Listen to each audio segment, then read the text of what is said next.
Finally, before we wrap up today's show, in the spirit of Thanksgiving, we're going to talk a little bit about what each SJHL team is thankful for. So what we did, and this was a great, I got to give credit where credit's due. Jamie came up with the idea. We each took a division, and we're going to talk a little bit about what each team in the Saskatchewan Junior Hockey League is thankful for. So, Rory, Sure. You have the Global Ag Risk Division. Who do you want to start with? Let's start right at the top. Right, the Battleford's North Stars, Sure. And I think they're thankful for firepower, man. Like if I can't find a weakness on their team, what's their greatest strength? And they got 51 goals already. Their goal differential is number one. They roll all four lines. They have 5 out of the top 20 scorers in the SJHL. When they don't have Kessler in the lineup, they're getting a 4-point night from Southgate. When they don't have Southgate scoring goals, they're getting the SJHL leading goal scorer in Keaton Klein. Firepower, man. They can beat you in smothering games like Weyburn, but when they're on, good luck stopping them from scoring at least 4 goals. Exactly. Jamie has the Viterra division. Jamie, where would you like to start? Well, I'll start with the guy we just talked to, the Estevan Bruins, and the health of Cameron Licka. He started the year healthy, got hurt in a game. It didn't go well for Nipawin when he was gone, and Rory, you said it.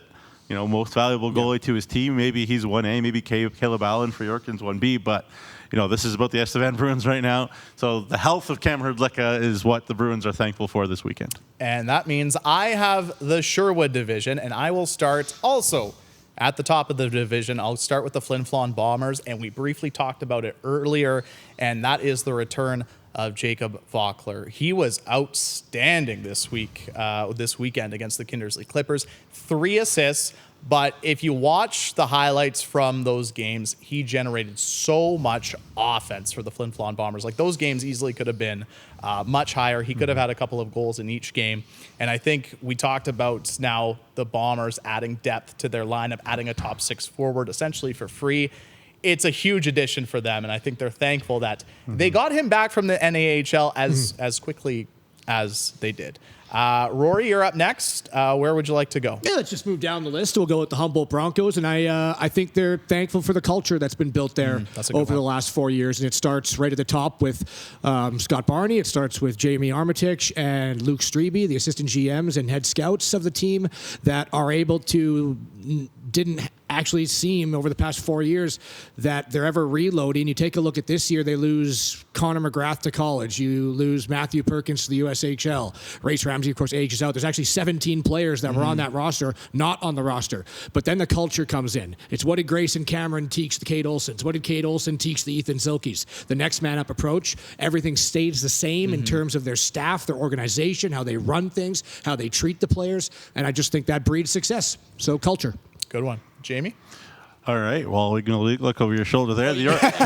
My laptop died. Sorry, folks. The Yorkton Terriers will go straight to their scouting staff because they've brought in all sorts of 2004 birth years, or even 2005 when you talk about Pavel McKenzie out of the Tisdale Trojans. They got a great haul of young rookies this year to the Yorkton Terriers, really leaning on them. We talked about Butts, Ruptash, McKenzie, Nemo, Mays, Allen. The list goes on, not missing anybody on purpose. But without a laptop, too. Wow. Without a laptop. Pretty good. That's why he's good at his job. There you go, Rockies. There you go. Thanks. That's why they pay me the bucks. But the Yorkton Terriers, folks, they've recruited some kids, and they've come in and not really looked like rookies at all this year. Big time kudos to that recruiting and scout staff, and Matt Hare as well, obviously, for picking the team. Yeah, that was a very good one. Up next for me is the LaRange Ice Wolves, and I think they are very thankful for assistant coach Kyle Schneider. Yeah, nice. I mean, you start the year with the Kevin Kaminsky suspension, 10 games, and I think it would have been easy for the LaRange Ice Wolves to maybe get off to a slow start this season because of that suspension.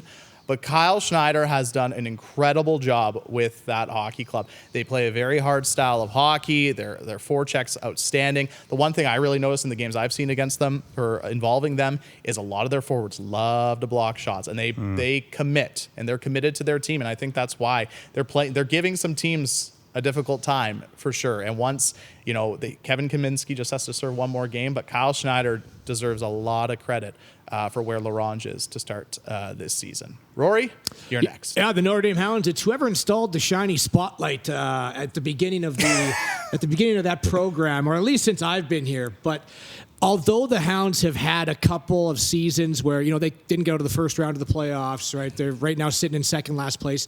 There's always a spotlight on the program. There's always a spotlight on the players that they're able to move on at such a high level. Nolan Renwick a few years ago. Tim Gould, the defenseman, another NCAA Division I.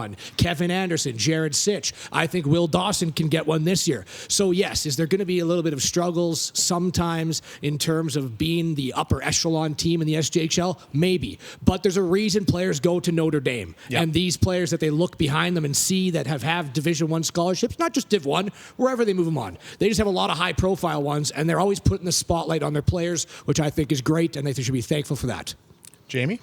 Yeah, I'm going to move on here to the Melville Millionaires. And again, it's kind of similar to Estevan getting Cam Hrdlicka back, the health of Nicolas Samson. Right. I could have just said, how good is Noah Wills? And that would be fair enough. But he needs some help. He needs some depth alongside Zach Kane. Nicolas Samson, look at the Melville lines. All three of them starting on different lines in the first game here tonight. So the Melville Millionaires get a little bit more depth from Nick Samson, and that is huge because that makes them just a little bit more dangerous. And Nick Samson's health is what they're thankful for this weekend. For me, the next one is the Nippon Hawks.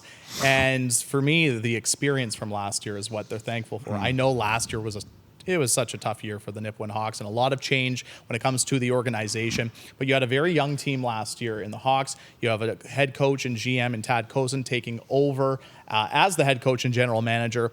And the second half of last year really was a learning experience for their organization. And I think as a result, you're seeing a lot of players and even Tad himself really taking that next step this year. And we've seen how good they can be, but they're still a young team and they're still learning. But I think that experience from last year, especially near the end of the year, has really helped them so far this year. Rory, your final team. Final one, the Kindersley Clippers. Yeah, and it hasn't been the start that they wanted either. So who do you look to when things aren't going to the way? It's the people you look up to, and it's the people that lead the team. So I think they got to be thankful for the leadership, and hopefully that, Braden Cook, the captain, all their assistant captains, can get this team in a position where they're not getting frustrated too early. It's only been 8 games, right? They only have 4 points, 1 win. So they're going to need to lean on the people that can try to get them out of this. And a dark horse here, of course, Ken Plaquin, the head coach, but new assistant coach Tyler Traptow was on the Kindersley Clippers the last time they made the playoffs.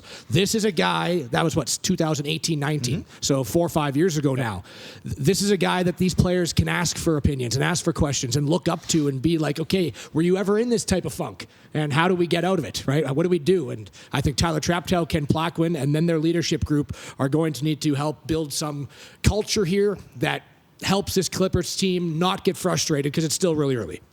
Yeah, absolutely. LaRange, quick. Dalen Mannon just named the head coach of a junior team in the States, too. Cool. Speaking of a former. Got to throw that in quick. All right, moving on. Weyburn Red Wings. Last one here. And I'm going to be a little meta here outside the box. They are thankful for Thanksgiving because they needed a break. Their decor was banged up. Edward Ruck's suspension hurt them. They needed a couple of days off to reload, regroup, make a couple moves. And I think they're thankful for these couple of days that they had off, like 6 days or whatever it is between games. So I'm just going to say the Weyburn Red Wings are thankful for Thanksgiving. and it's funny, too, because you could actually say the same thing about Humboldt, too. I mean, coming off 7 games in 10 days, I'm pretty sure they're pretty thankful for having that 8-day stretch of not playing a hockey game. Finally, last but certainly not least, the Milford Mustangs. And something else we definitely talked about is tonight, when they take on the Notre Dame Hounds. I think they're thankful for the return of their captain, Ben Tkachuk. Obviously, since he went down with an injury at the SJHL Showcase, it hasn't been going the way I think a lot of us predicted when it comes to the Milford Mustangs. Rory, you touched on it earlier. I think a lot of us thought Milford was going to be one of the top teams in the SJHL this year.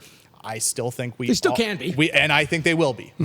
The big thing for Milford is they haven't been healthy. And I think having some of these players come back, especially your captain coming back, I think tonight could be the spark of a turnaround, but we shall see. And I think they're going to be very thankful for Ben Tkachuk's return.